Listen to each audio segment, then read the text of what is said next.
சத்தம் வரலைங்க. சத்தம் வரல. சவுண்ட் கேட்கலங்க ஐயா.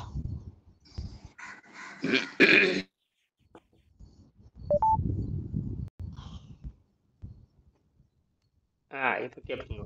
இப்போ ஓரளவு கேட்கும். இப்ப கிளீனா கேக்குதுங்க ஐயா.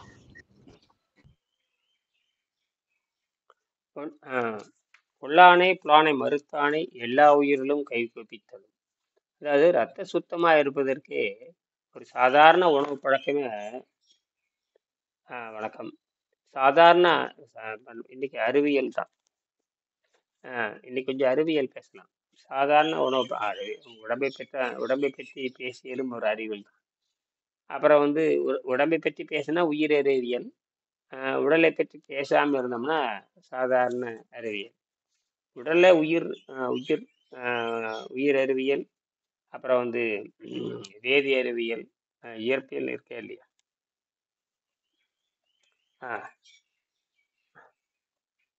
நம்ம இதை பற்றி ஆராய்ச்சி பண்ணிக்கிட்ட பொழுது பல வகையான விஷயத்தை ஆராய்ச்சி பண்ணிட்டு தான் இருக்கும். இந்த அறிவியல் தீவிரமாக அறிவியல் ஆராய்ச்சி பண்ணிட்டு இருக்கு. அதாவது இந்த செயற்கை நுண்ணறிவிட்டு பல கேள்விகள் கேட்குறேன். பல கேள்விகள் கேட்டு நீங்கள் செயற்கை நுண்ணறிவு எல்லாரும் பயன்படுத்தலாம். அதை பயன்படுத்தினா உங்களுக்கு தேவையான கேள்விகளை எடுத்து கொடுக்கும். இப்போ நான் கூட இந்த செயற்கை நுண்ணறிவில் இந்த புத்தகத்தினுடைய பிடிஎஃப் உள்ள அப்படி வச்சிருக்காரு. 230 பக்கம் பிடிஎஃப் உங்களுக்கு எல்லாத்தையும் பிடிஎஃப் அனுப்பிச்சிருக்கேன். அதை கூட நீங்கள் உள்ள அனுப்பிச்சி விட்டீங்கன்னா அதை படித்து பார்க்குது. உள்ளே போய் படித்து பார்த்து பதில் சொல்லு. இதுதான் உணவு இல்லாமல் வாழ்றது இப்படித்தான், நீ தப்பாக உலகத்தை சொல்லி தராத. பல அதில் வந்து எல்லாமே இருக்குது. புத்தகத்தில் வந்து எல்லா தகவலும் இருக்குது. அந்த 500 மில்லியன் ஆண்டுகள்லேருந்து தொடங்கி அதை புரிச்சுக்குது. ஓ, நம்ம தவறு பண்ணியிருக்கிறோம் அப்படின்னு.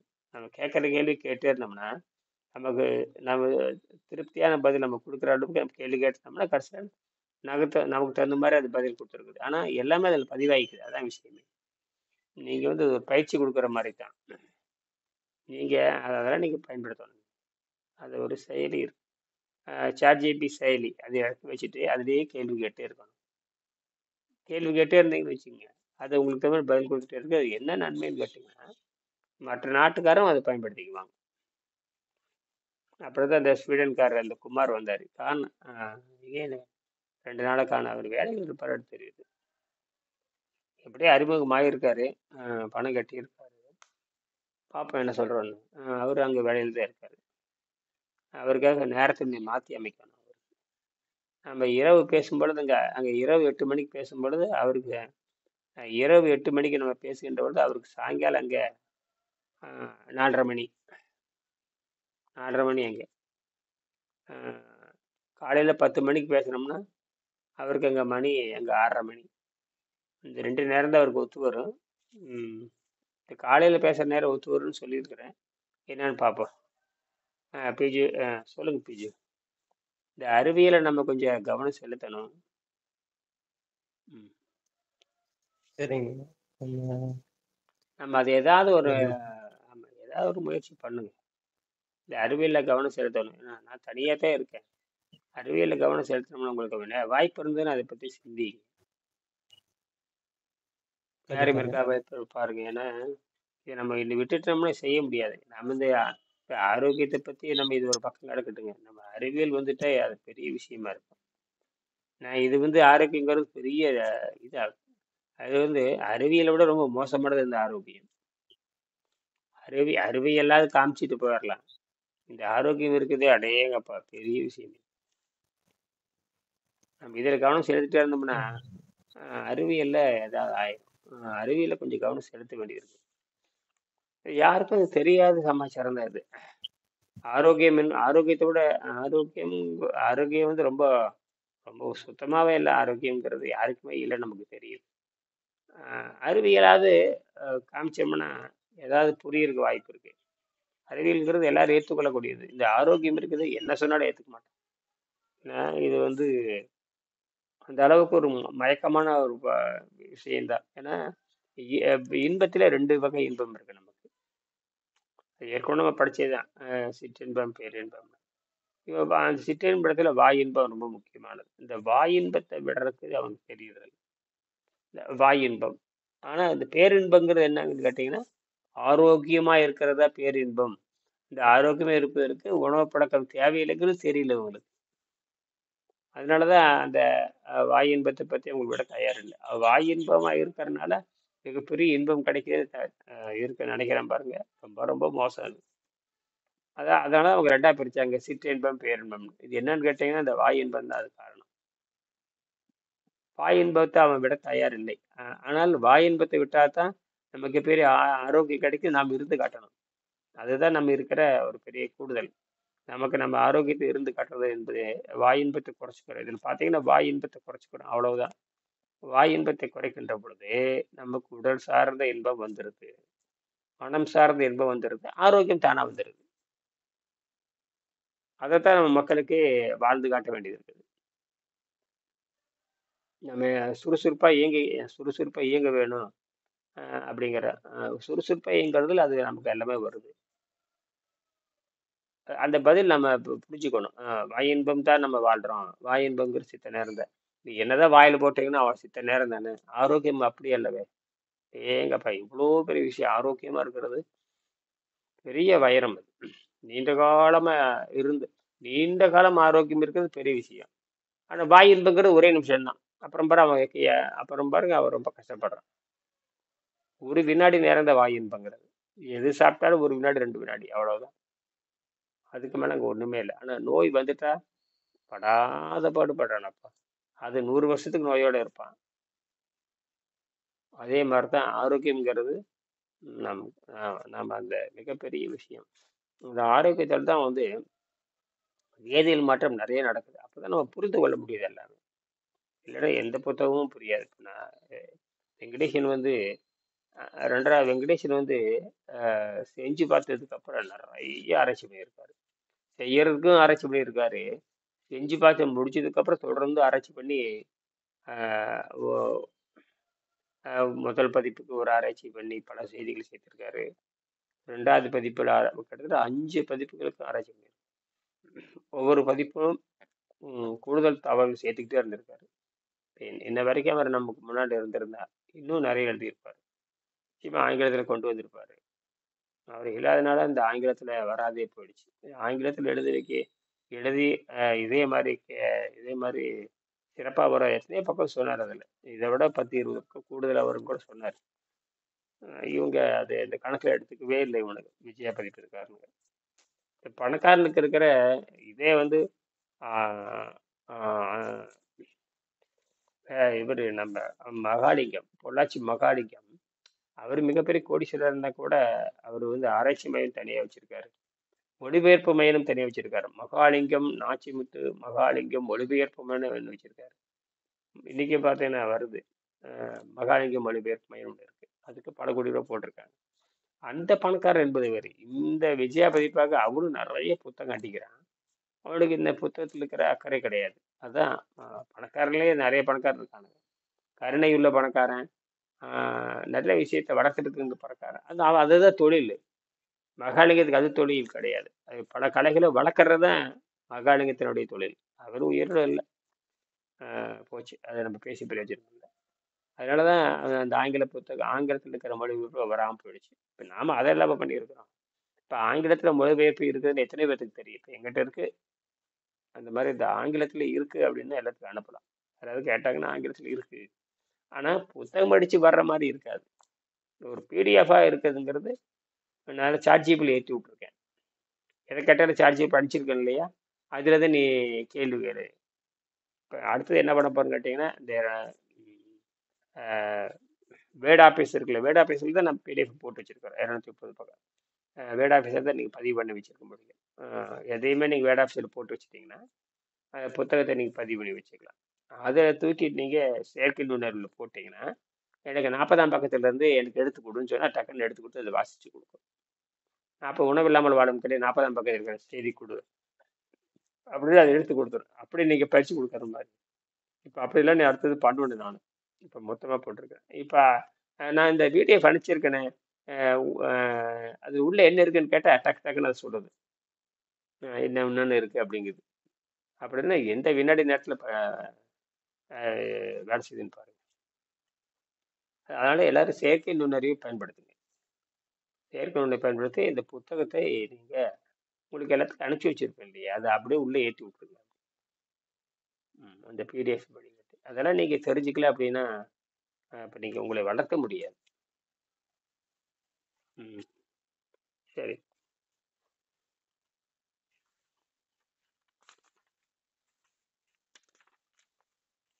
நானும் இந்த செயற்கை நுண்ணறிவு இந்த இதை பற்றி இந்த ம், இந்த மேக்னெட்டிக் மெட்டீரியல் சயின்ஸ் எப்படி ஸ்ப்ளிட் பண்ணுறது அப்படின்னு சும்மா சும்மா கேள்வி கேட்டே இருக்கிறேன்.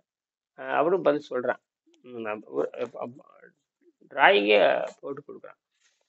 நான் ஏற்கனவே வந்து நம்ம ஏற்கனவே உங்களுக்கு அந்த டிராயிங் போட்டிருக்கேன் பார்த்தீங்களா, அந்த சோடியம் சோடியம் கார்பனேட்டு, அப்புறம் magnesium carbonate, ferrite ferrite oxide, இதை அப்படி படம் போட்டு வச்சிருக்கிறேன். இந்த இந்த 800 டிகிரியில் எப்படி செய்கிறது, 1000 டிகிரியில் எப்படி செய்கிறது அப்படின்னு தான் இருக்குது. அப்படி தான் அவர் செஞ்சுருக்காரு ஆர்கே கோட்னால. அது ஏற்கனவே ஒரு வரைபடம் போட்டு அனுப்பிச்சிருக்கு இல்லையா, அது அந்த வரைபடத்தை உள்ளே ஏற்றிருக்கேன். அது படித்து பார்த்துட்டு பதில் சொல்லுது. இந்த மாதிரி ஐயா அந்த ஓட்ஸ் ஏதோ கொடுத்துருந்தீங்களா ஐயா, அது என்னங்க ஐயா அனுப்பிச்சிருந்தீங்களே? சொல்லுங்க. ஓட்ஸ்ன்னு போட்டிருந்தீங்க இல்லைங்க ஐயா, அதை பத்தி கொஞ்சம் சொல்லுங்க ஐயா. ஓட்ஸுங்கிறது வேற. அது ஓட்ஸ் அவங்களுக்காக என்ன போட்டிருந்தேன். ஓட்ஸுங்கிறது ஒன்றும் இல்லை, அது ஒரு தானியம் தான். கம்பு, சோளா, ராகி அப்படிங்கிற மாதிரி இந்த நாட்டில் இருக்கிற மேலே அது ஐரோப்பிய நாடுகள் இருக்கிற விளையிற தானியம் தான் அது. அதில் வந்து அவுள், அது வந்து ஓட்ஸ் அவுள். பட்டப்பட்டே இருக்கு எப்படி நம்ம அவள் பட்டப்பட்டே இருக்கிற மாதிரி அது ஓட்ஸ் அவுள். அங்கெல்லாம் அந்த நாட்டில் விலை கம்மி. நம்ம நாட்டில் எப்படி அவள் வந்து நமக்கு ஒரு 50 ரூபாய்க்கு கிடைக்கிற மாதிரி அங்கே வந்து $3 $4 கிடைக்குது. அவள் நாட்டில் $3 விலை மதிப்பு. ஆனால் அது எப்படி சாப்பிடணும் தெரியும். எவன் சாப்பிட்றதுக்கு நான் போகிற மோசமான உணவில் இறங்கிட்டானுங்க. அந்த அவள் அவனுக்கு சாப்பிட தெரியாது. அவன் நாட்டில் தான் விளையுது. ரைங்கிற ஓட்ஸ் பார் உலகம் பூரா தான் ஃபேமஸ். நம்ம நாட்டில் கூட வைக்கிற பாலை ஊற்றி திப்பானுங்க காட்டு பிராண்டி. அது அடிப்படையே தப்பு. அது வந்து அவள் நேரடியாக சாப்பிட்றது, அது வந்து வேகடிக்க. எப்படி அவள் எப்படி வந்து ஒரு ஒரு பதப்படுத்தப்பட்ட உணவு, அவள் வந்து சாப்பிடுகின்ற பொழுது அந்த அவள் பொதுவாக அவள் தான் மாவுச்சத்து தான். என்ன கேட்டிங்கன்னா நேரடியாக தண்ணி ஊற்றி கொதிக்க வச்சு பசையை மாற்றுறதில்ல. பசை அப்படி நேரடியாக தண்ணி ஊற்றி கொதிக்க வச்ச எல்லா பொருளுமே என்ன ஆகுதுன்னா அதனுடைய இயற்பியல் பண்புலேருந்து மாறி வேதியியல் பண்பா மாறிடும். இது 2 பண்பு இருக்கு. எப்பவுமே ஒரு பொருளுக்கு 2 பண்பு இருக்கும். அது இயற்கையா ஒரு பண்பு இருக்கும், வேகடிக்கிறப்ப வேற பண்பா மாறுது. இதுதான் அறிவியல். இதுல தான் இந்த சமையல்காரன் நாம பண்ற தப்பா தான். இப்ப நம்ம அவளே வந்து அரிசியில இருந்து தான் வருது. அரிசி வந்து ஏதோ குறிப்பிட்ட பதத்துல அமுத்தி பட்டை பண்ணிடுறாங்க. கைக்குத்தலும் பண்ணுவாங்க. இப்பெல்லாம் இயந்திரத்தில் தயாரிக்கிறாங்க. அதனால பட்டையே வருது. அப்ப இது என்ன நன்மைன்னு கேட்டீங்கன்னா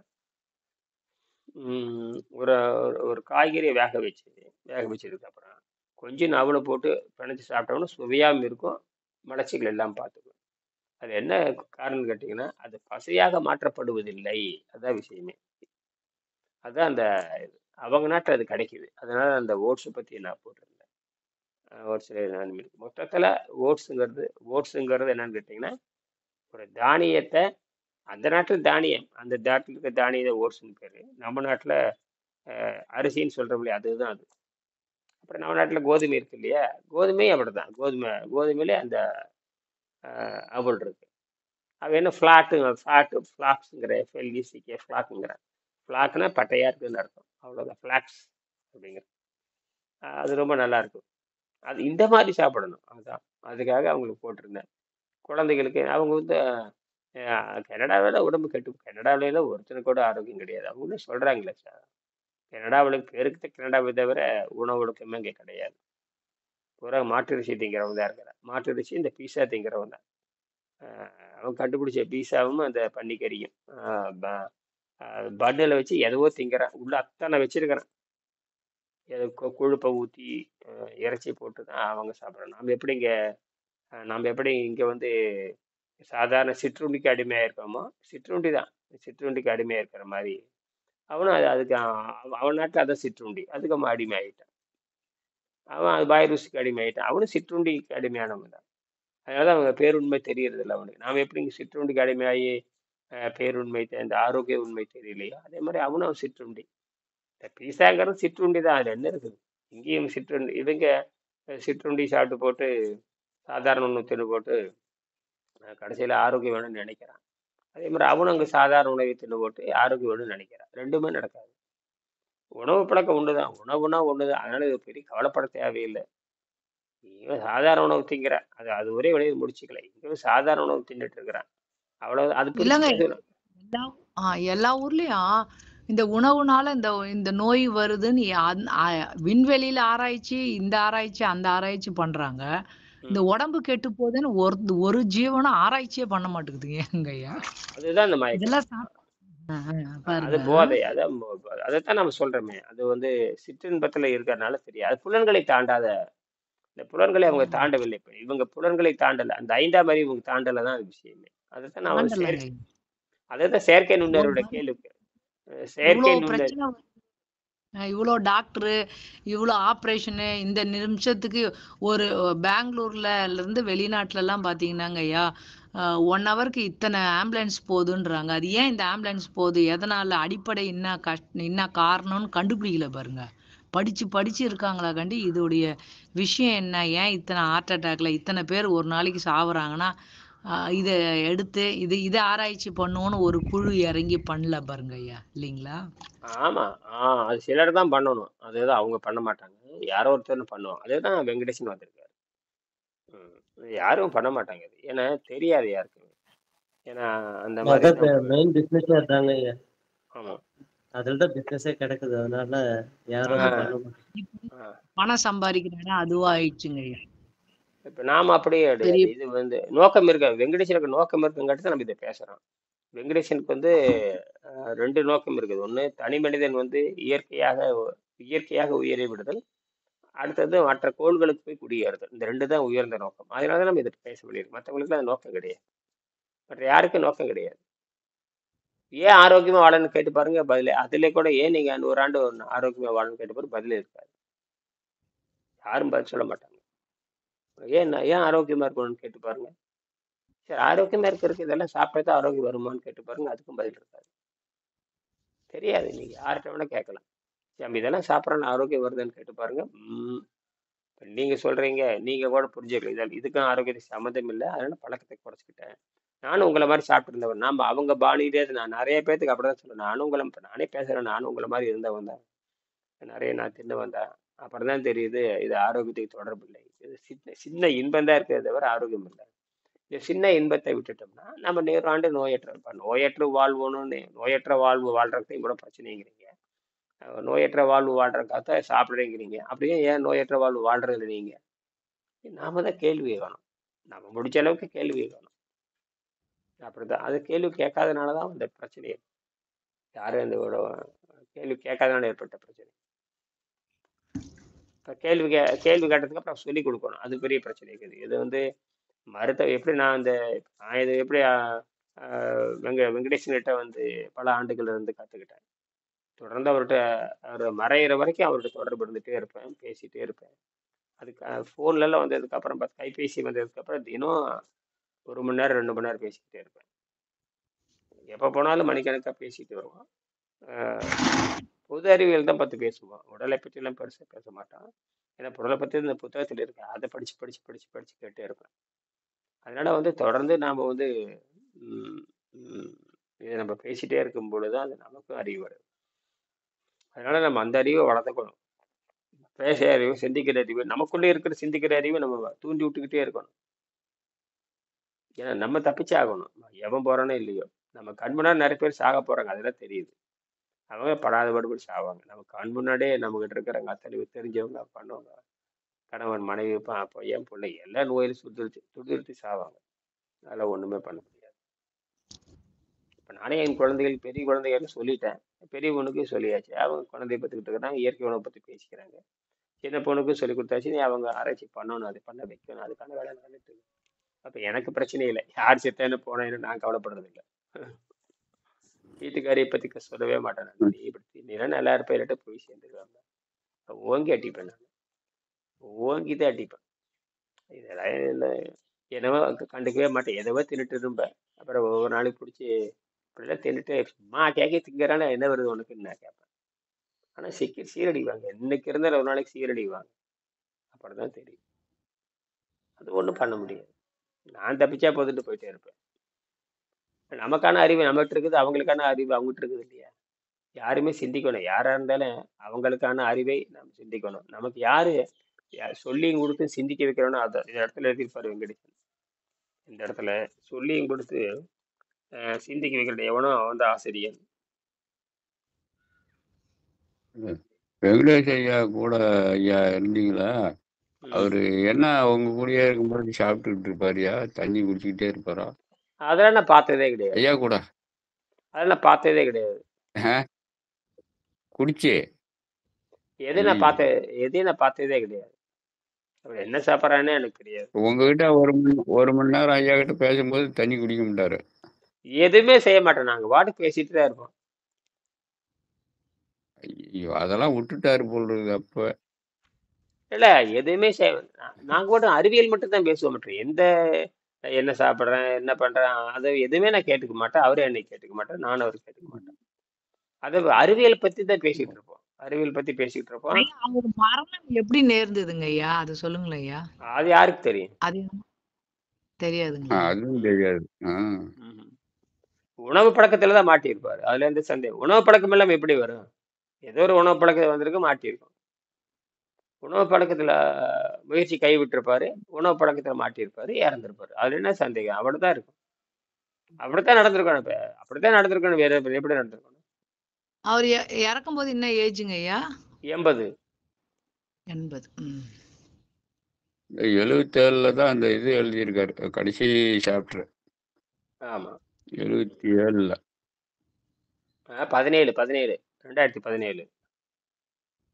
அதான் 77 வயசுல கடைசி சாப்டர் எழுதி முடிச்சிருக்காரு. அதுல அப்படித்தான் தெரியுது. சரி சரி, எப்படியும் 80 கிட்ட 79 நினைக்கிறேன். சரி, இருக்கட்டும் 60க்குள்ளதான். அது இப்படித்தான் போயிருக்கணும், வேற என்ன இருக்க முடியும்? ரெண்டாவது வந்து இப்படித்தான் போயிருக்கணும். இந்த உணவு பழக்கத்தினுடைய பக்க விளைவு தான், உணவு பழக்கத்தில் பக்க விளைவு. அதனால அவர் விரும்பி சாப்பிட்டாரா, நீ தொடர்ந்து சாப்பிட்டாரா, நமக்கு ஒண்ணுமே தெரியாது. ஏன்னா நீரும் குடிக்காத இருந்திருக்காரு. அப்படி நீரும் சாப்பிடாத இருக்கும்போது ஒரு உணவு போட்டோம்னா அது என்ன தெரியும்? அத சாப்பிட்டாரா சாப்பிடலையா, அந்த பயிற்சி பத்தியெல்லாம் நான் கேட்கவும் மாட்டேன். அவருக்கு ஏனைய வேண்டாம் கேட்பாரு. ஏதாவது நாளைக்கு போனோம்னா என்ன சாப்பிட்டீங்க? இல்லைங்க ஏழை இப்ப உணவு கட்டுப்பாட்டை இருக்கிறாரு. அப்படியா, சரி. நான் வேண்டாம் வாங்கி கொடுத்துருக்கேன். ஏதாவது போனோம்னா மிச்சர் முறுக்கு டீ எல்லாம் வாங்கி கொடுப்பேன். அது பேசிட்டு கிராமமாச்சா, கிராமத்துக்கு ரொம்ப நேரம் பேசுவோம். கிராமத்துல வந்து டீ சாப்பிட்டுட்டு மிச்சர் வாங்கி சாப்பிட்டுட்டு ஏதாவது ஒரு பலகாரம் வாங்கி கொடுத்து போட்டு வண்டி ஏறிட்டு வருவேன். அதைத்தான் நான் குறைஞ்சபட்சம் ஒரு 10 ரூபா செலவாகும், அவ்வளவுதான். செலவாட விட மாட்டேன், நான் தான் என்ன ஊரியா? அவர் இருந்த ஊரையா? வெள்ளியங்கிரி பக்கம், நரசீபுரம். நல்லா இருக்கும். இன்னும் அது கிராமம் தான், பயங்கரமான கிராமம். இன்னது கிராமம் தான், நல்லா தான் இருக்கும். கிராமம் நல்லா இருக்கும். மலை அடிவாரம். ஆமா, அங்க கிராம சின்ன கடை இருக்கு, பலகார கடை இருக்குது, கிராம கடை, இட்லி கடை எல்லாம் இருக்கு. இட்லி கடை அந்த கிராமத்து பாணி அப்படியே இருக்கு. கிராமத்து இட்லி அங்க போன கிராமத்து இட்லி சாப்பிடலாம். 1 ரூபாய்க்கு இட்லி கொடுப்பாங்க. 1 ரூபாய்க்கு. இப்ப எவ்வளவுன்னு தெரியல, 50 பைசா. இப்ப கூட 15 வருஷத்துக்கு முன்னாடி கூட 1 ரூபாய்க்கு இட்லி கொடுத்துட்டு இருந்தாங்க. நான் இட்லியே வாங்கி கொடுத்துருக்கேன். ஐயா போனோமா ஆளுக்கு 2 இட்லி. அங்க சொல்லுவாங்க என்னமோ காய்கறின்னு சொல்லுவாங்க, என்னது கத்திரிக்காய் என்னமோ வேக வச்சு கத்திரிக்காய் பஜ்ஜி. ஆமா, உடனே போய் 2 வாங்கிட்டு போய் கொடுப்பேன். நாங்க அப்படி வேணா சாப்பிட்டுருக்கேன். நான் எடுத்துட்டு அந்த வாய்க்காவும் இருக்கேன், அந்த வாய்க்காலுக்கு போயிடுவோம். அங்க ஒரு வாய்க்கா மாதிரி ஓடிட்டு இருக்கும், அருமையா இருக்கு. இந்த தண்ணி மழை நீர் அருவி வரும். அங்க போய் 2 எடுத்துட்டு போய் அங்க தின்னுட்டு பேசிட்டு தூக்கி வீசிட்டு வர வேண்டியது. இப்படி எல்லாம் பண்ணியிருக்கோம். ஆமா, சிறுவாணி ஆறுலாம் அந்த பக்கம் தாயா? இல்ல அது சிறுவாணி ஆறு அந்த பக்கம். சிறுவாணியே ரொம்ப தூரம் போகுது. சிறுவாணியாறு ரொம்ப தூரம், அது வேற. சிறுவாணியாறு ரொம்ப அந்த மலை தொடர்ச்சி தான். இவர்கிட்ட இருக்கிறது வந்து என்னது, அந்த நொய்யல் ஆறு உற்பத்தி ஆகிற இடம். இவருதெல்லாம் நொய்யல் ஆறு. இந்த பக்கம் சிறுவாணிங்கிறது ரொம்ப உள்ள போய் அது காட்டுக்குள்ள யாரும் உள்ள போகவே முடியாது. இப்ப நாங்கெல்லாம் போறப்போ வந்து இதுல ஆமா எல்லாமே ஒரு 40 கிலோமீட்டர். அது ரொம்ப அற்புதமான இடம். நீங்க சிறுவாணி ஆறு வந்து ரொம்ப ரொம்ப ரொம்ப ரொம்ப அது வந்து திருமூர்த்தி மலை இருக்கு இல்லையா, அதுல இருந்து தொடர்ந்து வருது திருமூர்த்தி மலை. ரொம்ப அற்புதமான இடம். திருமூர்த்தி அப்படி வந்து சேர்ந்துடும், ரொம்ப நல்லா இருக்கும்.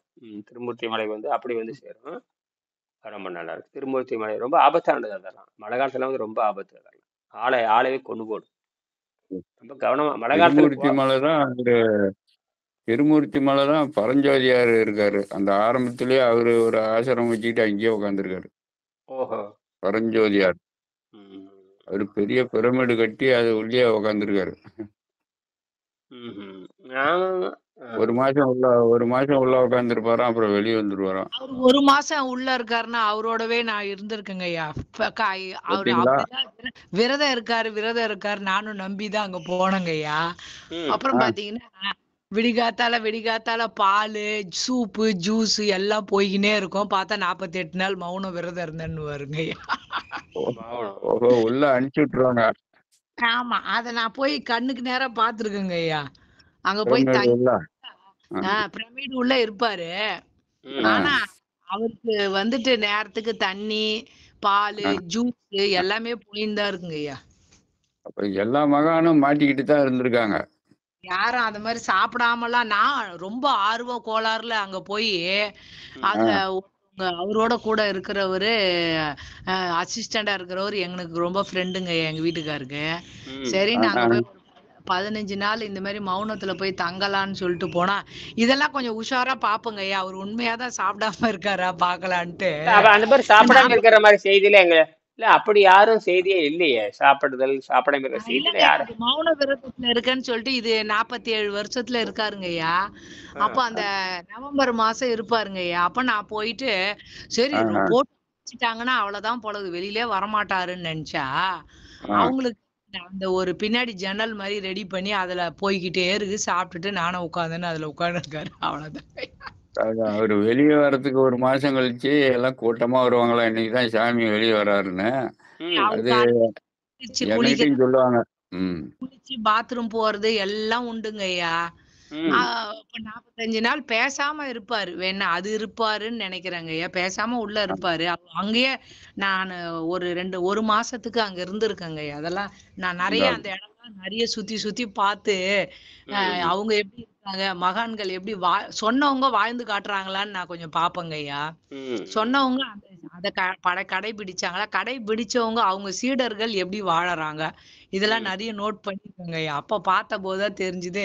அப்புறமா தான் அதுவும் சரி, விரதம் இருக்கேன் 48 நாள் மௌன விரதம், உண்ணாவிரதம் அப்படிலாம் பேனர் அடிச்சு ஒட்டுவாங்க. அப்புறம் பாத்தீங்கன்னா 6 மணிக்கு ஒரு சூப்பு, 7 மணிக்கு ஒரு ஜூஸ், அந்த மாதிரி வகை வகையா உள்ள போயின்னு தான் இருக்குங்க ஐயா. எப்படி அதுக்குள்ள வருமானம் எப்படி? அதுக்கெல்லாம் பணம் எல்லாம் வேலை கோடிக்கணக்கில் வரும். எல்லாம் வெளிநாட்டுல இருந்து எல்லாம் வருதுங்க ஐயா. ட்ரஸ்ட் வெளிநாட்டுல இருந்து வரும். அது பொள்ளாச்சி அந்த சைடு கொஞ்சம் பெரிய பெரிய ஆளுங்களாம் அது பைசா கொடுத்து, அது பெரிய அது ஆழியார் அறிவு திருக்கோயில் மாதிரி அது ஒரு அமைப்புங்க ஐயா. அது ஒரு அமைப்பு. அது ஆமா, அது ஒரு அமைப்பு. அது இந்த மாதிரி போயிட்டு தாங்க ஐயா இருக்கு. நான் கூட அப்படிதான் நினைச்சேன், எதுவும் சாப்பிடாம தான் இருப்பாரு ஐயா அப்படின்னு. அதுக்கப்புறம் பாத்தீங்கன்னா ஏதோ உணவு ஏதோ லிக்விடா ஏதோ அவங்களும் பரஞ்சோதியார் இதெல்லாம் அவங்க ஃபாலோ பண்றதுல மூச்சு பயிற்சி தான் சொல்லி கொடுக்குறாங்க. இத பரஞ்சோதியார் சொன்னதெல்லாம் வேற, இவங்க பண்றது வேற. ஞான பரஞ்சோதி கேடுறதான் அவரு. ஆமா, இது ஆசனாஸ் எல்லாம் சொல்லி தருவாங்க, எக்ஸசைஸ், மூச்சு பயிற்சி அதெல்லாம் உண்டுங்க. பிராணாயாமம் சொல்லி நேரமுங்க ஐயா. ஐயா ஆசிரமத்துல போறவங்களுக்கு இட்லி, தோசை, பூரி, பொங்கல் எல்லாம் காலையில, மத்தியானம் நல்லா full meals, night idli, dosa, puri, Pongal எல்லாம் உண்டுங்க. 3 நேரமும் சாப்பாடு இருக்குங்க ஐயா. நல்லா சார்ஜ் பண்றாங்கல்ல நிறைய. சார்ஜ் எல்லாம் அங்க கம்மி தாங்க ஐயா. அதாவது உணவு எல்லாம் ஃப்ரீ தான் சொல்றாங்க. தங்கினாங்கன்னா அவங்க ஒரு கம்மி சார்ஜ் தாங்க ஐயா. அது அந்த இடத்துல வந்து அவ்வளோ ஆழியார் மாதிரிலாம் சார்ஜ் அதிகமா எல்லாம் போறது இல்லைங்க ஐயா. அதுல வந்து கூட கம்மியா தான் இருக்குங்க ஐயா. ஆக மொத்தம் நம்ம வெங்கடேஷ் ஐயா இனி ஐயா லைன் கிடையாது, அவங்களாம் வேற. அந்த அல்ல உணவு நீர் சிகிச்சையும் தெரியாது, நீர் பயிற்சி ஒன்றும் தெரியாது, காலைல எழுந்து ஒன்றும் தெரியாது. எக்ஸசைஸ் பண்ணணும், எக்ஸசைஸ் பிராணாயாமம் பண்ணணும், சாப்பாடு உணவு சாப்பிடணும். வியாதி எப்படி போகும்னா அவங்க வந்து இந்த நம்ம நேச்சுரோபதி மாதிரி ஒரு உள்ளேயே ஒரு ஆய்வு கூடம் வச்சிருக்காங்க ஐயா. நீர் சிகிச்சை, அதாவது நீர்னா டப்பு குளியல், இனிமா எடுத்தல், அப்புறம் வந்து வியாதி வந்தவங்களுக்கு இந்த மாதிரி போக்கிக்கணும்னு இருக்கு. காலைல எழுந்து பிராணாயாமம் மூச்சு 5 அதான் மணிக்கு அதான் கரெக்டு தான். இந்த கேள்வியே அங்கே எழல. ஏன் ஏன் நோய் வருகிறது அப்படிங்கிற கேள்வியே வரல. அதான் விஷயமே. இவங்க அப்புறம் இவங்க நோய் வாய்ப்பட்டுதான், இப்ப இவங்க நோய் வாய்ப்பட்டுதான் செத்துருப்பாங்க. எல்லாரும் நோய் வேலை சாப்பிடு.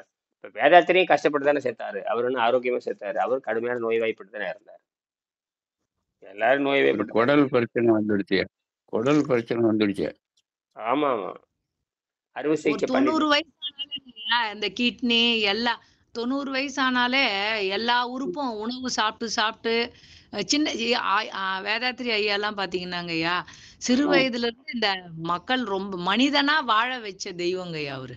மனிதன் அடிச்சுக்காதீங்க, எல்லாரையும் வாழ்த்துங்க வாழ்த்துங்க, இதை வாழ்த்தி கணவனை மனைவி வாழ்த்துங்க, குழந்தைங்களை வாழ்த்துங்க, சொந்தக்காரங்களை வாழ்த்துங்க.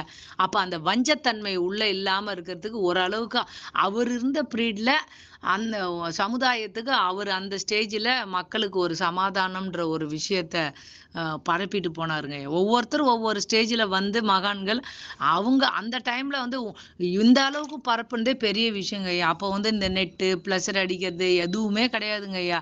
ஒருத்தர் சொல்லி ஒருத்தவங்க போறது அந்த மாதிரி இருந்து இந்த அளவு கொண்டாந்தாரு. மனிதன் மனிதனா வாழுங்கடான்ற நிலைய கொண்டாந்தாருங்க ஐயா வேதாத்ரி. அதாம்மா விவேகானந்தர் மாதிரி இவங்கெல்லாம் பெரிய மகானுவன், சமுதாயத்துக்கு நல்லதுதான் செஞ்சாங்க. ஆனா இந்த உடலை பத்தி சொல்றாங்களே ஒழிஞ்சு அந்த பாயிண்ட்டுக்கு போகல யாரும், மூலத்துக்கு போகல. என்ன பண்ணா இந்த உடம்ப சரி பண்ணிக்கலாங்கிறது தெரியல. இல்லங்க ஐயா, 5 அளவு முறைன்னு உணவு, உழைப்பு, உறக்கம், உடல் எண்ணம் அத கோடிட்டு காட்டியிருக்காங்க. அத நம்ம தான் பயிற்சியாளர்கள் அதை நல்லா புடிச்சுக்கின்னு அதுலயே ஸ்ட்ராங்கா நின்னு பண்ணல. ஏதோ அது ஒரு வகுப்பு மாதிரி அதை எடுத்தாச்சு, நம்ம பிறருக்கு சொல்லிடுறது, நம்ம செய்யறமான 100% அதுல இறங்கி இருந்தாங்கன்னா ஒவ்வொருத்தரும் அதுல இருந்து ஒரு தீர்வு தன்னுடைய நோயை இப்ப கூட ஆலியா இருப்பவங்க இந்த பால் உணவு நைட்டு கொடுக்காத எல்லாரும் ட்ரம்ல வச்சிருவாங்க. நீங்க பாட்டுக்கு 1-2 கிளாஸ் குடிச்சிக்க வேண்டியது தான். அது எல்லாருக்கும் பொது. அது மகரிஷி காலத்துல இருந்தே இருக்குது. பால் உணவுல பிரச்சனை வருதுங்கிறது தெரியல யாருக்குமே. தெரியல. அது ஃபர்ஸ்ட் ஐயா இருக்கும்போது பாத்தீங்கன்னா வெறும் கஞ்சி, தேங்காய் மட்டும் சில்லி கொடுத்துருந்தாங்க. அதுக்கப்புறம் சென்னை வெளிநாட்டு ஜனங்கள்லாம் வராங்களே, அவங்கெல்லாம் இட்லி தோசை சாப்பிட்டு பழகிட்டாங்க. சரி இட்லி போடு தோசை போடுன்னு அப்படி கொஞ்சம் பழகுனதாங்க அது. ஏன்னா அவங்க வந்து 3 நாள் தங்கும் போது பால் கம்பல்சரியா பண்ணிட்டாங்க. நம்ம ஆழியார்லயே மாடு இருந்ததுனால எல்லாம் அந்த உலகமே டீ காஃபிய பரவிட்டாங்க இல்லைங்க ஐயா. அந்த குளிருக்கு அங்க வந்தாங்கன்னா டீ காஃபி தேவை. ஏன்னா அதுவும் வராம போயிட போறாங்க. நல்ல விஷயத்த தெரிஞ்சுக்கணும்னா அவங்க புலன்லயே போய் அவங்களுக்கு இந்த விஷயத்த திருப்பலான்னு சொல்லிட்டு தான் அப்படி ஒரு நுணுக்கத்தை மகன் இருக்காங்க. இல்லைன்னா அதுவே ஐயா யார் ஆழியாரு போறாங்க, அங்க போனா குளிர் இருக்கும், ஒரு டீ கிடையாது, காஃபி கிடையாது, காடு மாதிரி இருக்கு, ஐயோ நான் வரமாட்டேன்னு நம்ம ஜனங்க தான் புலன்ல அடிபட்டுட்டாங்க இல்லைங்களா. தான் சொன்னாரு, நீங்க உணவை மாத்தினீங்கன்னா அங்க ஒருத்தனும் போக மாட்டான்னு சொன்னாருல்ல முந்தா நாள் கூட. வரவே மாட்டாங்க. சரி இந்த மனிதனா வாழறதுக்கான ஒரு நுணுக்கத்தைனா மகரிஷி அவங்க சொல்லிட்டு இதையாச்சும் பரப்புறதுக்கே அவர் பல ஜென்மமா கஷ்டப்பட்டாருங்க ஐயா. கஷ்டப்பட்டுதான் தான் உடம்ப பாத்துக்க முடியாம இன்னும் மேலும் மேலும் இந்த விஷயமாச்சும் பிரபஞ்ச அந்த சமுதாயத்துக்கு போய் சேரட்டும்னு சொல்லி உழைச்சிட்டு அதுக்கு மேல இனி வரவங்க தானங்க ஐயா கொண்டு போனோம். அப்ப அவரு தன்னுடைய உடம்புல பாத்துக்க முடியாத காரணம் தாங்க ஐயா அவருடைய சூழ்நிலை, நோய் வந்த காரணம். அப்பவே அவருக்கு இந்த மாதிரி யாராச்சும் இனியன் ஐயா மாதிரி சொல்லியிருந்தாங்கன்னா வேதாத்திரி மக்கள் கண்டிப்பா இதை பெரிய அளவு கொண்டு போயிருப்பாருங்க ஐயா. சரிங்களா. அவரு பாருங்க அந்த நம்ம இவரு எஸ்கேஎம்லாம் இப்ப நம்ம சொன்னா கூட அதெல்லாம் எடுத்துக்கிறது. நான் பல பேர் முன்ன கூட இதை எடுத்துன்னு போயிருக்கேங்க, சொல்லியிருக்கேன். எடுத்து காதலே வாங்கிக்கிறது இல்லை. ஏன்னா வேதாத்திரி அப்படியே எல்லை கட்டி இருக்கிறாங்கல்ல. ஆனா மகரிஷி இருக்கும்போது இந்த மாதிரி விஷயம் போயிருந்ததுன்னா 100% அவர் கண்டிப்பா கொண்டு போயிருப்பாருங்க. அவர் நிச்சயம் கொண்டு போங்க. நாங்க இப்ப வர்ம கலை கூட அவர்கிட்ட கொண்டு போனதுக்கு பின்னாடி இவங்க இதை எடுத்துன்னு போவாங்க. அந்த கலையெல்லாம் வேணான்னு சொல்லுங்கய்யா. குடுங்க குடுங்க எது வேணாலும் குடுங்க எடுத்துன்னு போவாங்க தான் சொன்னாங்க. அவர் போன உடனே இவங்கெல்லாம் வந்து வேணாம் வேணாம் இதுவே போதும் இதுவே போதும் இதுலயே நல்லா டெவலப் ஆகி பெருசா பண்ணா போதும் குரு சொன்னது அப்படின்னு எல்லை கட்டிட்டாங்களா கண்டி. அதுல ஒரு தலைமை பொறுப்புல யாருமே இல்லாத ஆயிட்டாங்கய்யா. தலைமை பொறுப்பு அதாங்க ஆமா அதாம்மா அவரு உணவுல இந்த பால் உணவு வந்து ஐயா வந்து அது தப்புன்னு தெரியாதவே கடைசி வரலையும் சாப்பிட்டுக்கிட்டு இருந்தாரு. அவரும் அதைத்தான் சொல்லுவாங்க கூட நைட்டு பால் அப்படி ஆமா பண்ணும்போது என்னன்னா குடல் பாதிச்சிருச்சு கடைசியில. குடல் பாதிச்சிச்சு. அதை எவ்வளவு அவரு இந்த ஆராய்ச்சியை கொண்டு போய் மக்கள்கிட்ட சேர்க்கறதுக்கே பெரும்பாடு பட்டிருக்காருங்கய்யா. ஆஹ் அதான் அப்புறம் இந்த இந்த இனிமே தானே அந்த பால் உணவு இனிமே எவ்வளவு நோய் வருது. அப்ப அவர் இருந்த பீரியட்ல இவ்வளவு நோய் கிடையாதுங்கய்யா. இப்ப ஆஹ் ஜாஸ்தி நோய் பெருகிடுச்சு இல்லைங்களா. இப்ப பெருகிட்டு இருந்திருந்தாருன்னா அதை ஆராய்ச்சி பண்ணியிருப்பாரு. அவர் உடல்ல 90 வயசு வயது ஆஹ் முதிர்வு எல்லாருக்குமே வரும் இல்லைங்களா. அதுவும் அதான் வந்து அதான் அவர் இதனாலயே பல இடத்துக்கு இந்த பயிற்சியை பத்தி சொல்ல போக அங்க சாப்பிட அவர் உடம்பு கெட புரியுதுங்களா. இப்படி போயிடுச்சா அதான் கண்டி. அந்த மாதிரி மனிதர்கள் மகான்கள் இருந்திருந்தாங்கன்னா இன்னும் இத நல்லா கொண்டு போயிருப்பாங்க ஐயா. இப்ப அதான் இது நிறைய இடத்துல பரவாத இருக்கிறதுக்கு காரணம் ஈகோ ப்ராப்ளம். இவங்க முன்னேறிடுவாங்களா அவங்க முன்னேறிடுவாங்களா இந்த அமைப்பு முன்னேறுமா யார் சம்பாதிக்கலாம் பணம் சம்பாதிக்கலாமா புகழ் சம்பாதிக்கலாமா ஒருத்தனை அடிச்சு முன்னேறது இந்த மாதிரி இப்போ சமுதாயம் போனதுனால இந்த மாதிரி நல்ல விஷயங்கள் உலகத்துக்கு பரவாம இருக்குதுங்க ஐயா. அதான் அதுதான் சரி, காரணம். அதனாலதான் அந்த தலைப்பு சுருக்கமாக இருக்க வேண்டும் என்பதற்காக தான் உணவு இல்லாமல் வாழும் அவரு பல தலைப்பை யோசிச்சுட்டு தான் எழுதியிருக்காரு. அதனாலதான் இந்த உணவு இல்லாமல் அந்த உணவு இல்லாமல் வாழுதல் அப்படிங்கும் பொழுதுதான் அவனுக்கு அந்த சுரணம் வருது. அதனாலதான் ஓடி போயிடுறாங்க. அந்த சுரணைக்காகத்தான் நம்மளை மாத்திடுவாங்க அப்படிங்கறனாலதான் இது ஓடுறாங்க. அப்ப இது சரியான வகையில தான் தலைப்பு கொடுத்திருக்காரு. இது செருப்படி போடுற தலைப்பு. இது உண்மையாலுமே திங்கிறது அது உணவு இல்லாம அதாவது ரெண்டு ரெண்டு பொருள் நீங்க பார்க்கலாம்.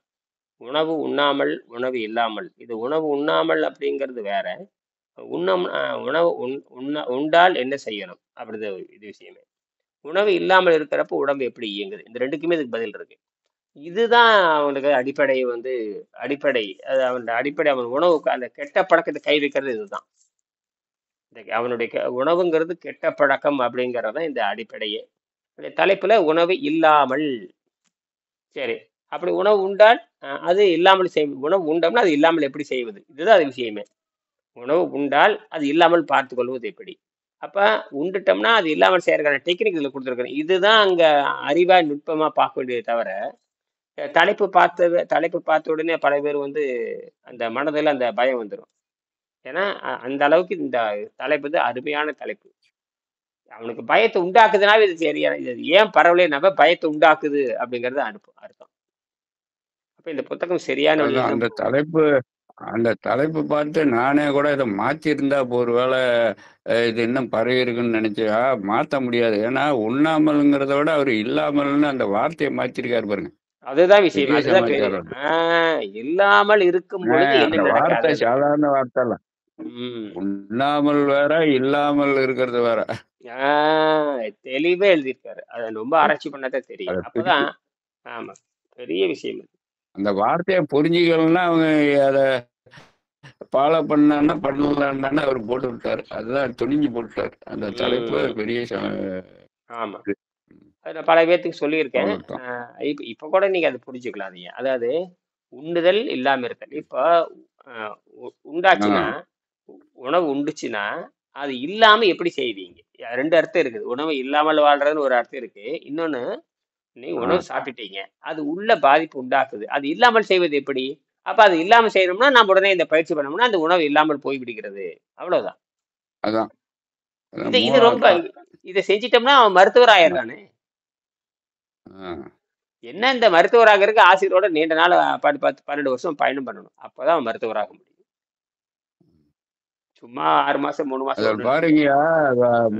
மகரிஷி கூட மாட்டினாருன்னா உணவு பாதை சுத்தம் இருக்குது. இல்ல அது குடலை இல்லைன்னா கூட இன்னும் 100 ஆண்டு கூட இருக்கலாம். ஆனா குடலை அடைச்சிக்கிச்சு இல்ல. ஆமா அவருக்கு ஆமா அடைச்சிருச்சு. நான் பார்த்தேன். அவரு இல்லைன்னாலும் இருப்பாங்க. 2006ல தானே அவனை. நம்ம தத்துவம் பிரகாரம் ம் ஐயா சொல்ற பிரகாரம் குடலை இல்லைன்னா கூட உயிரோடு இருக்கலாம். ஆனாக்கா குடலை அட அடைச்சிக்கிச்சு இல்லை, இந்த இது என்னது ஆ கழிவு சேர்ந்துக்கிச்சு இல்லை. ஆமா ஆமா ஆமா. அவருக்கு சாதாரண உணவு திங்கிறவனுக்கு அப்படித்தான் வருது. அவர் சாதாரண உணவு திங்கிறவர் தானே. இவரே ஐயா இப்ப அவரு இந்த காலை பால் தினம் பால் இட்லி உணவு இல்லைங்க ஐயா, காலை உணவு கம்பல்சரி அவர் ஒரு 10 வருஷ காலமா இட்லியே சாப்பிட்டுருக்காருங்க ஐயா. புளிச்சு போன மாவு தானுங்களா ஐயா. அது மலைச்சிக்க காலையில ஆனா கொடூர, 2 இட்லி. அது கொடூர மலைச்சிக்க. காலையில ஆனா ஆ 2 இட்லி. அவங்க கூட இருந்தவங்க எல்லாம் எனக்கு தெரிஞ்சவங்க தாங்க ஐயா. காலையில ஆனா 2 இட்லி, நைட்டு 2 இட்லி, மத்தியானம் ஒரு ஆ சின்ன ஒரு கப்பு சாப்பாடு, ஒரு சின்ன ஒரு காய், அவ்வளவுதான். அதே வந்து 10 வருஷ எல்லாமே காலமா தொடர்ந்து எல்லாமே தப்பு. அவர் தின்னது மாவு அத்தனையுமே தானுங்களா, தப்புதான், சளி உணவு. மாவு அது தானுங்களா. தவறான உணவு. சரி, தவறான உணவு, கிருமிகள் உற்பத்தி பண்ற உணவு, சாவடிக்கிற உணவு, அவ்வளவுதான். அப்புறம் பால் ஒரு கிளாஸ் கம்பல்சரியா கொடுத்துடுவாங்க. அது ம் எல்லாத்தோட மோசம், கடைசியா அது தின்னுபிட்டு சாவுங்கிற மாதிரி. அதேதான் கடைசி சாவர. அதுல பாருங்க, சாக கிடக்கிறவனுக்கு பால் ஊத்துவாங்க. சாக கிடக்குறான் பாருங்க. ஊத்துறாங்க. எதுக்குன்னு கேட்டீங்கன்னா, கபத்தை கட்ட வைக்கிறதா அது பேரு. அந்த கபத்தை கட்ட வச்சு அவனுக்கு கொள்றதுதான் அதுக்கு வேலை. அர்த்தமே அதுக்கு தான். சீக்கிரம் சாக இருக்கிறது அது முயற்சி பண்றது. அது கருணை கொலை மாதிரி தான் அது. அந்த காலத்துல கண்டுபிடிச்ச கருணை கொலை அது. ரொம்ப இழுத்துட்டு கிடந்தான்னு வச்சுக்கோங்க. அந்த பால் ஊத்தி- வாரியார் ஐயா, வாரியார் வந்து ஆ, வாரியாரோட பெரிய ஒரு அறிவாளி சொல்ல முடியாது நம்ம காலத்துல. ஆ. அவருக்கு நல்லா இதுல என்ன 1 லிட்டர் 1/2 லிட்டரா காய்ச்சி பாதாம் பருப்பு எல்லாம் போட்டு நல்லா அவருக்கு ஒரு லிட்டர் கொடுத்து அவரை கொண்டு போட்டாங்க. ஒண்ணுமில்லாத பண்ணி விட்டான். ஆமா, அவரும் உடம்பு கெட்டு போய் செத்தாரு. அப்படி யானைக்குட்டி மாதிரி இல்லை, யானைக்குட்டி மாதிரி தான் இருப்பாரு அவர். அவருக்கு ஒரு லிட்டர் 2 லிட்டர் குறைச்சி என்னன்னு சுருங்க காய்ச்சி கொடுக்கறது. இந்த கொழுப்பு அது நல்ல என்ன கொழுப்பா கொடுக்க, நல்ல சொல்றது, கொழுப்பா. அரை பங்கா, ஒரு பங்கா அரை பக்கமா அரை பங்கமா காய்ச்சறது. அது சுண்ட வச்சு, அதான் சொல்ல தெரியல, சுண்ட வச்சு கொடுக்கறது அவருக்கு. அது அது என்ன சொல்லுவாங்க. ஒண்ணும் இல்லை. ஆமா ஆமா, அப்படி சொல்றது அந்த அளவுக்கு நாக்கு ருசி அடிமையானவங்க தான். நாக்குக்கு ஒரு நாக்கு ருசிக்கு அடிமையானவங்க தான், அவ்வளவுதான். அது அது நல்ல மாட்டு ரத்தமாச்சா, மாட்டு ரத்தம் நல்லா தான் இருக்கும் குடிக்க. ம், ம், ம். பால் கொழுப்பு அதுல என்ன இருக்குது? வெறும் கொழுப்பு, கிருமி தான் இருக்கு. வேற ஒன்றும் கொழுப்பு தான், வெறும் கொழுப்பு தானே அது. வேற என்ன இருக்கு? ஆ, கொழுப்பு தான், வேற ஒண்ணும் இல்லை. கொழுப்புமே கொழுப்பு கொழுப்பு அந்த கொழுப்பு என்ன பண்ணுதுன்னா உள்ள போய் சளியா மாறுது, ஆளை கொண்டு போடும். ம். சளியா மாறிக்குது. யார் பார்த்தா முழுன்னு உருட்டி வச்ச வெண்ணெய் மாதிரில இருப்பாரு அவரு. முழுன்னு நல்லா ஆமா. 100 கிலோ. ம். அப்ப நடக்க முடியாது, ஒண்ணும் வர முடியாது. மிகப்பெரிய மிக புலவர், மிகப்பெரிய அறிவாளி புலவர்லாம் 2வது. இங்கதான் நம்ம திருப்பி கேள்வி கேட்க வேண்டியது. அறிவாளி யாரு, புலவர் யாரு? ஆரோக்கியம் உள்ளவனா இல்ல, அவ்வளவுதான் விஷயமே. அது இல்ல. அது இல்ல, அதுதான் இங்க. நீங்க யார வேணா அளவுகோல வச்சுக்கலாம். நீ நல்லவராரு, நீதிபதி பண்ணவனாரு, ஆரோக்கியமா அது தெரியாது. அப்புறம் என்ன வெங்காயத்தை வாயை மூடிட்டு போடாங்க வேண்டியது. ஆரோக்கியம் தான் அடிப்படையா. நோயற்ற வாழ்வே குறைபட்டு. இவன் வள்ளலாரே வள்ளலார் வந்து நிறைய பாடினாலும் கூட ஒரு பாட்டுல எழுதியிருப்பாரு. கருணை வேணும், நின் கருணை நிதி வேணும் சொல்லிட்டு கேள்வி சொல்லுவாரு. நோயற்ற வாழ்வு நான் வாழ வேண்டும் சொல்லுவாரு. அப்ப நோயற்ற வாழ்வு வாழ வேண்டும்னு அவரும் அந்த வரியை பதிவு செய்யறாரு. அதையும் கொண்டாந்து சேர்த்துட்டாரு பாருங்க. நோய் இல்லாத இருக்கிறது ஈஸி, இதுன்னு தெரியல. ஆமா, அவர் பெரிய ஆளு இருக்கு. அவர் எழுதுறாரு. அந்த வரி இருக்கு, அந்த வரியை படிச்சு பாருங்க. அந்த முதல் பாட்டு அதை எழுதுறாரு. முதல் பாட்டை தான் எழுதுறாரு. எனக்கு தெரிஞ்ச வரையை பத்தி அது ஒரு முதல் பாட்டை தான் இருக்கணும். முருகனை பத்தி பாடுறாரு. நோயற்ற வாழ்வு நான் வாழ வேண்டும்னா, அப்ப அந்த நோயில அடிபட்டு கிடக்குறாங்களா, அதுக்கு நிவர்த்தி தெரியல. ஆமா, அது அழகா எழுதி இறைவன்கிட்ட தான் கேக்குறாங்க, எனக்கு நோய் இல்லாத வாழ்வு கொடுன்னு. இவன் எல்லாம் தின்னுபிட்டு நோய் இல்லாத நான் வாழணும்னு இறைவனை போய் கேட்டா, முருகனை கேட்டா அவரு என்ன பண்ணுவாரு? இது தெரியாத அவ்வளவு பெரிய அந்த அவருக்கெல்லாம் ஈக்குவலா யாரும் சொல்ல முடியாதியா. இப்ப நம்மளே பேச தகுதி இல்லத்தான், இருந்தாலும் இந்த பாயிண்ட் வருது இல்ல. நோய் இல்லாத வாழ்வு நீ அவரையா கேக்குற? நீ தின்னுபிட்டா முருகனை கேட்டா அவரு என்ன பண்ணுவாரு? வெங்கடாச்சலபதி கேட்டா என்ன பண்ணுவாரு? ஒண்ணும் நடக்காது. பாப்போம். ஆனா அதான் சரி, எல்லாருமே வந்து அதாவது கீதை எடுத்துக்கோங்க, மற்ற தமிழ் நூல், 2 நூல் தான் எடுத்துக்க முடியும். ஒண்ணு தமிழ் நூல், வடமொழியில் இருக்கிற கீதை, இந்த 2 மட்டும் நம்ம பேசலாம். அதில் உணவு பழக்கத்தை ஆ பேசியிருக்காங்க, எல்லாருமே உணவு பழக்கத்தை பேசியிருக்காங்க. உணவை விடவுன்னு சொல்லியிருக்காங்க. திருவள்ளுவர் உணவை விட சொல்லிட்டு உணவு விடுறதுக்கான வழியும் சொல்லியிருக்காரு. வள்ளுவர் தான் வழி வழியா சொல்லியிருக்காரு. அந்த வழியை வந்து ஆசிரியர்கள் வந்து இப்போ இந்த தப்பு வந்து 1000 ஆண்டுக்கு முன்னாடியே நடந்துருச்சு. அந்த வழி வழியே சொன்னதை ஒரே தப்பா எழுதிட்டாங்க. அதனால மூலத்தை படிக்கணும். அதனால மூலத்தை படி. எனக்கு திருவள்ளுவர் சொன்ன மூலத்தை படித்து, நான் திருவள்ளுவர் கொடுத்த மூலத்தை படித்து, அருணாட்டகர் சொல்லக்கூடிய அந்த சளி குறைந்த உணவை படித்து, அந்த சளி குறைந்த உணவை படித்து, திருக்குறள் கொடுத்த மூலத்தை படித்து உணர்ந்து கொண்டேன்னு தான் எழுதுறாரு. நல்ல வேளை அந்த மூலம் தெளிவா. ஆனா இவங்க யாரும் திருக்குறளை படிச்ச மாதிரி தெரியல. மற்ற யாரும் திருக்குறளை படிக்கவே இல்லை. படிக்கல. அதான் விஷயம். அதுலதான் மாட்டிக்கிட்டாங்க அவங்க. சரிங்களா? சரிங்க. அது இப்ப நம்ம புரியாதியா? புரிஞ்சா தானே படிப்பாங்க. அந்த அளவுக்கு புலமை இல்ல. வெங்கடேசனுக்கு இருக்கிற புலமை வந்து மற்ற யாருக்கும் இல்லை. நல்லவேளை நான் சிறுசுல இருந்து 2 தமிழ்ல. வரி தானே. ஆமா ஆமா ஆமா 2 வரி தானேன்னுட்டு போயிட்டாங்க. 2 வரியில அது என்ன இருக்குது? நானே வந்து தாய் தமிழ் பள்ளி ஒரு 10-15 வருஷம் நடத்தினேன். தாய்மொழியில் கல்வின்னு ஒரு 10-20 பேர் சேர்ந்து நடத்தினேன். எனக்கே அது புரியல. ஆனா திருக்குறள் படிப்பேன். சிறுசுல இருந்தே எனக்கு எனக்கு தமிழ் மேல ஆர்வம். தமிழ் தான் படிப்பேன். தமிழ் மொழி படிச்சுட்டு இருப்பேன். நான் வந்து பியூசி நான் பியூசி படிக்கிறப்ப தமிழ் மொழியும் தான், தமிழ் வழியில் தான் நான் படித்தேன். ஆனா அப்பெல்லாம் தமிழ் பத்தி தெரியாது. அப்புறம் சித்தர் நூலில் படிக்கும் பொழுது என்னடா தமிழ்ல இவ்வளவு விஷயம் இருக்குதா, என்னடா இவ்வளவு விஷயம் இருக்குதா. அப்புறம் தான் அந்த ஒரு தூண்டல் வந்தது எனக்கு. எனக்கு இந்த 20 வயசுல தூண்டல் 20-21 வர்றப்ப தூண்டல் வந்துருச்சு. இது என்னமா நம்ம தமிழ் பேசுறோமே, நம்ம என்ன தாய்மொழியை படிக்காம இருக்க, பள்ளிக்கூடத்துல போய் படிச்சதுல என்னடா இருக்குது, ஒன்றும் இல்லையா தெரியுது. அப்புறம் தான் நூலகத்துல போய் வெறித்தனமா, அப்புறம் நூலகத்து மேல ஒரு பற்றுதல் வர ஆரம்பிச்சு. அப்புறம் அங்கே போய் படிச்சு பார்க்கும்பொழுது பல நூல். அப்புறம் தான் எனக்கு கொஞ்சம் அது வந்தது. இப்போ எங்கள் அப்பாவும் நூல் படிப்பார். எங்கள் அப்பா பள்ளிக்கூடம் போகாத வரை நூல் படிச்சுட்டே இருப்பாரு. இந்த தூண்டல் என்ன, எங்கள் அப்பா படிக்கிறாரு, நாமளும் படிக்கணும். பள்ளிக்கூடம் போறேன், ஆனா அது படிப்பு இல்லை. தனிப்பட்ட முறையில நாம வந்து படிக்கிறது தான் படிப்பு. தனிப்பட்ட முறையில நாம படிக்கிறதா உண்மையான படிப்புன்னு அப்பதான் தெரிஞ்சுட்டேன். சரிங்க, இப்ப நான் பேசுவோம். சரிங்களா? அதுல ஔவையார் கூட இந்த ஒரு பாயிண்ட் சொல்றேன். ஔவையார் கூட இதை காட்டி இருக்கிறாங்க. கடலையே கடுவா பண்ணி எழுதின குரலுங்கிறாங்க. அது அந்த வார்த்தை சரியா தெரியல. அவ்வளவு பெரிய சமாச்சாரத்தை அணுவை துளைத்து 7 கடலை புகுத்தி குறுக தரித்த குரல். அதான் விஷயமே. பாருங்க, 7 கடலை ஒரு கடுவா பண்ணி வச்சிருக்குதுன்னா என்ன மாதிரி எழுதியிருக்காருங்க பாருங்க. அவங்களுக்கு புரிஞ்சு போச்சு. சரிங்க, இப்ப மறுபடியும் நான் பேசுவோம். சரிங்களா? நன்றி. சரிங்க, நமஸ்காரம்.